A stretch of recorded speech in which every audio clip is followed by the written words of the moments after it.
गुरुदेव की गूढ़ वाणी सुनकर पार्वती ने कहा, मुझे उनके सांसारिक स्वरूप की केवल उतनी ही आवश्यकता है कि सेवा के आनंद से वंचित न हो, अन्यथा मुझे तो उनके आध्यात्मिक परिपूर्णता में ही योगदान देना है। व्यक्ति अपने आप में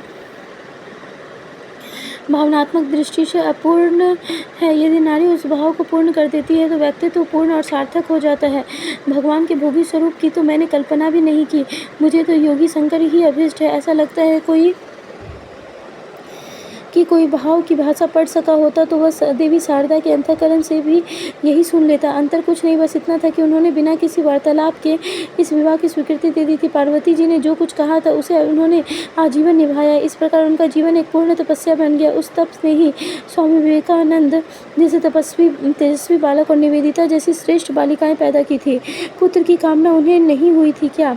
विवाह संपन्न हो जाने के बाद जब कभी वे जयराम बाटी आती तो गाँव की स्त्रियाँ उन्हें समझाती, बेटी, संतान के बिना स्त्री अपूर्ण रहती है। फिर तुम्हारे पतिदेव इतने महान है तो उनकी संतान और भी महान ही होगी। माँ शारदा वह सब सुनती और चुप रह जाती।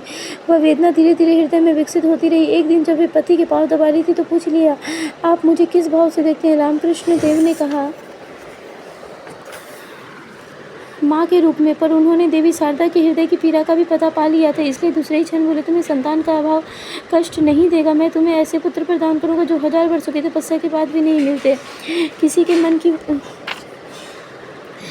के मन में वासना प्रधान रही होती तो संभव है कुछ और बात बढ़ती, पर माँ शारदा ने उतने से ही भावी जीवन का पता लगा लिया। इस बार जब उनसे ग्रामीण महिलाओं ने पुनः कहा कि बिना संतान स्त्री कोई श्रेष्ठ कार्य नहीं कर सकती तो उन्होंने तो बहन पुत्र भावनाओं की मान्यता है, फिर हम अपने को 1-2 बच्चों की सीमा तक ही क्यों बांधे? संसार के सभी बच्चे क्या हमारे बच्चे नहीं है? आत्मभाव से देखने में कोई भी बच्चा अपना ही बच्चा है।